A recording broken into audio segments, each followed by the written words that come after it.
us a walk and come meet us halfway." The next problem arrived as water.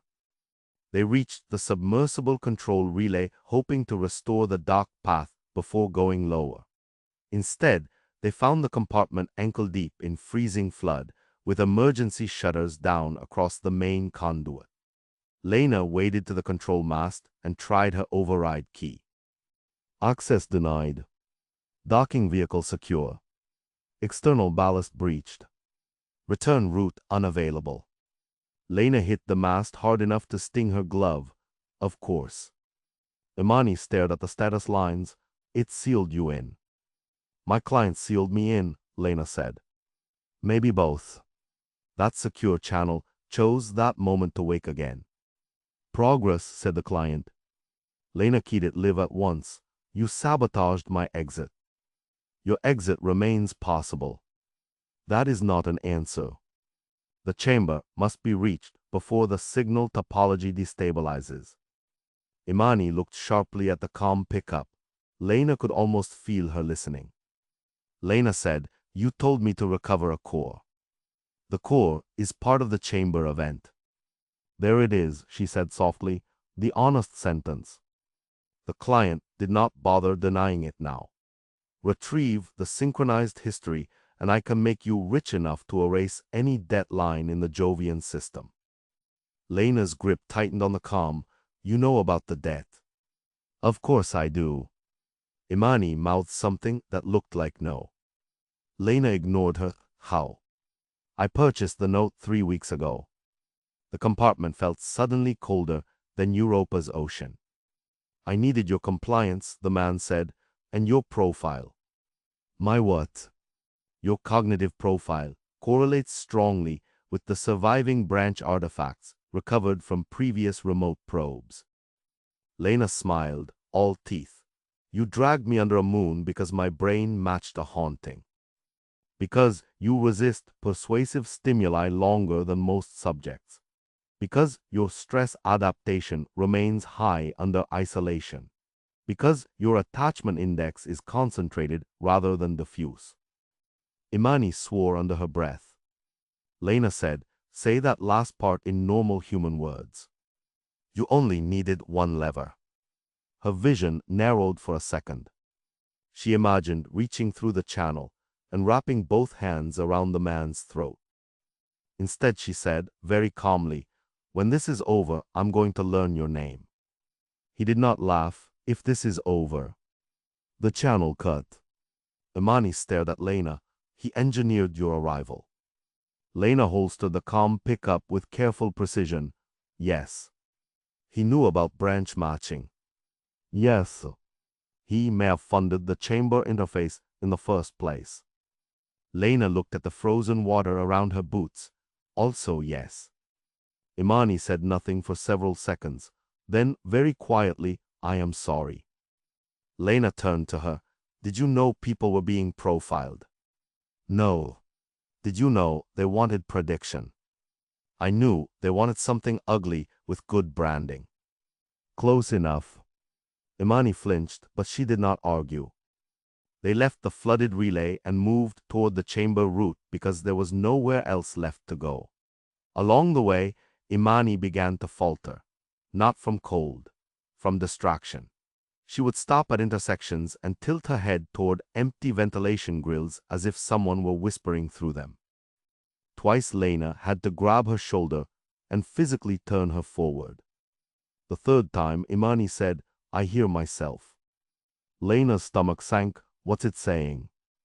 Imani's face had gone flat with concentration. "Different things." "Useful." "One says the chamber can still be sealed from the floodgate controls. Another says you die if we try. Another says I already got you killed in a different branch." Lena kept walking. "Any of them say something new?" "No." "Then maybe that means they want you busy." Imani gave a small, broken laugh. "You're better at this than I was." "No," Lena said, "I'm just meaner." The floodgate stood at the bottom of a spiral ramp wrapped around a pressure column.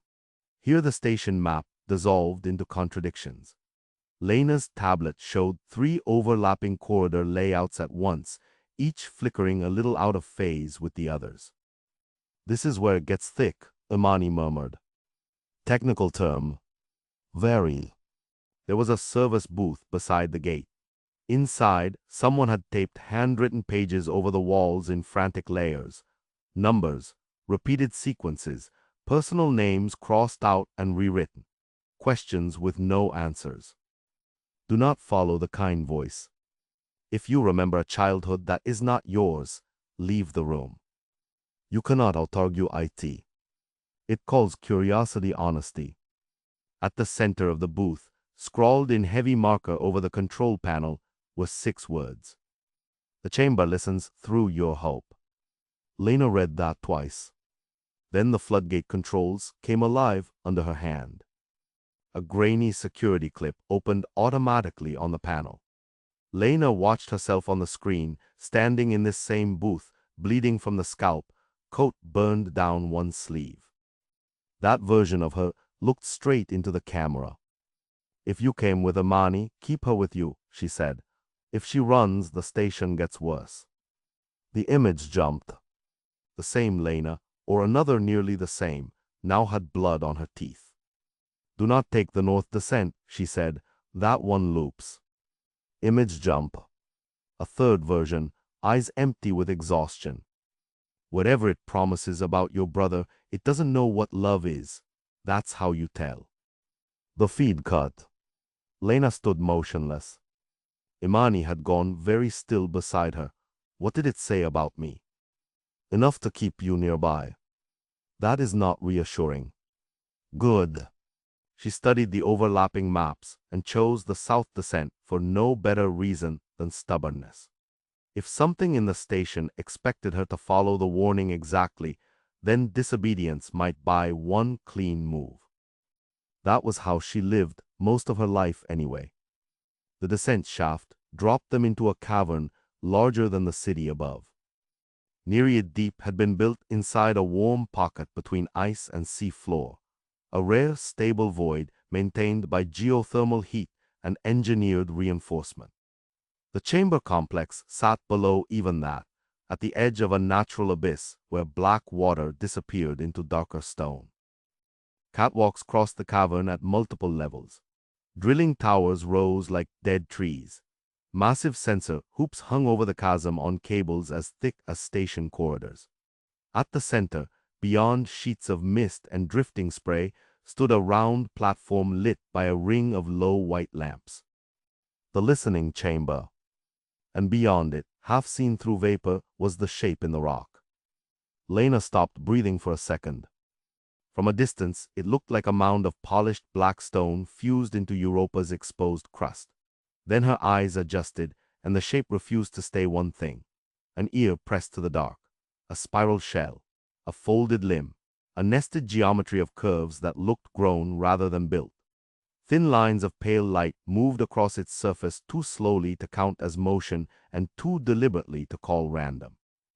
It made every machine around it feel crude. Imani whispered, "We should never have touched it." Lena could not look away. That would have been smart. At the base of the nearest catwalk tower stood a cargo sled with a reinforced case chained to it. The black box core. Of course, the path to it crossed open platform over black water. As they moved onto the catwalk, the station woke in earnest. Lights climbed the railings in white lines ahead of them. Sensors pivoted overhead to follow their progress. Screens embedded in the tower supports flickered on with fragments of station history.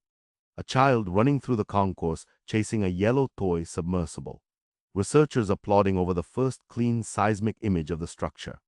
Hale speaking to sponsors off-world with that tense brightness ambitious men mistake for control.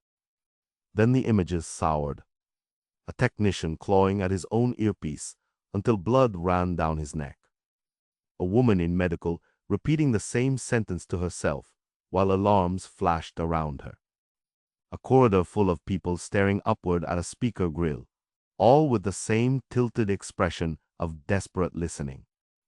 Lena forced her eyes back to the path ahead. They reached the sled. The case opened with Imani's palm print after only a second's hesitation, as if the system remembered her better than she remembered herself. Inside sat a matte cylinder wrapped in shock gel and old security seals. Synchronized event history core. Lena lifted it, heavier than it looked. The moment she cleared it from the case, every lamp in the cavern dimmed to blood red. A voice rolled through the chamber. Not hers. Not human. The sound had no shape her mind liked. It was too low and too layered, like a machine trying to remember how weather works. The catwalk vibrated under her boots. Imani stumbled and grabbed the railing. It's querying. Wonderful. No, Imani said, frightened enough now that the word cracked. It never did this before. That was even less wonderful. The client came back on the secure channel instantly, as if he had been waiting with his finger over the key. You have the core, he said. Lena kept her eyes on the chamber platform. I'm starting to think you're not paying enough. Insert it into the chamber interface. After all this honesty, still giving orders. Do it now. Lena smiled into the dark. I think I'm done being the obedient branch. She muted the channel. Imani was staring at the structure with tears standing in her eyes. It's stronger than before. Because of the core. Because of you. Lena turned, explain. Imani swallowed.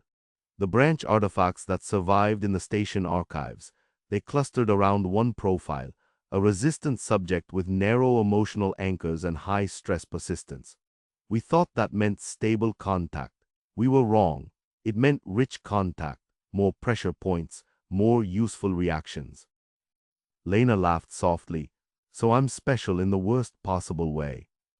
Imani's mouth tightened. I tried to stop them from bringing in outside candidates. Tried. Yes.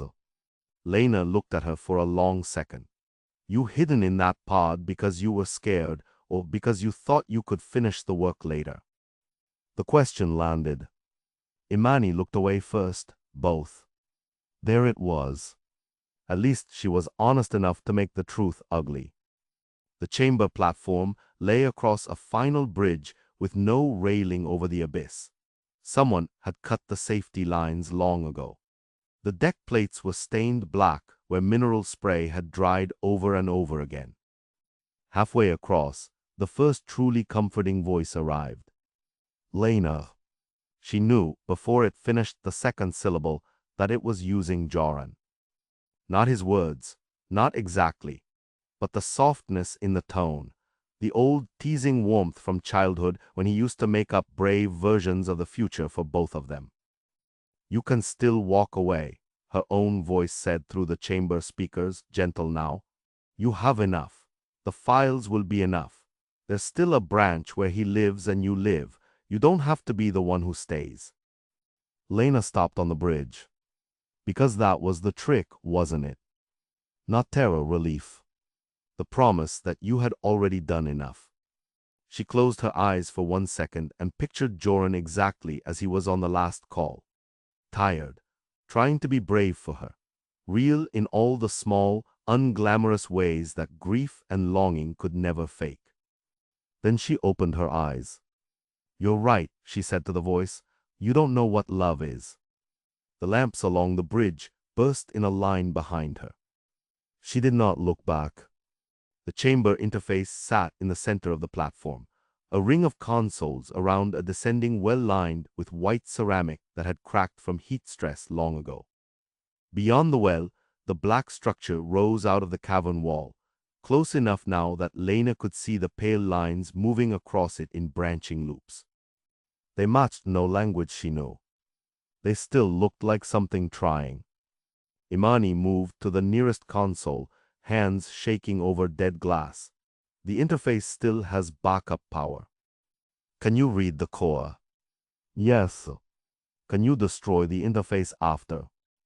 Imani did not answer. Lena looked at her. That is not a yes. It might rupture the support lattice. Might. It probably will. Better. Imani finally met her eyes. If we destroy it wrong, The collapse reaches the upper city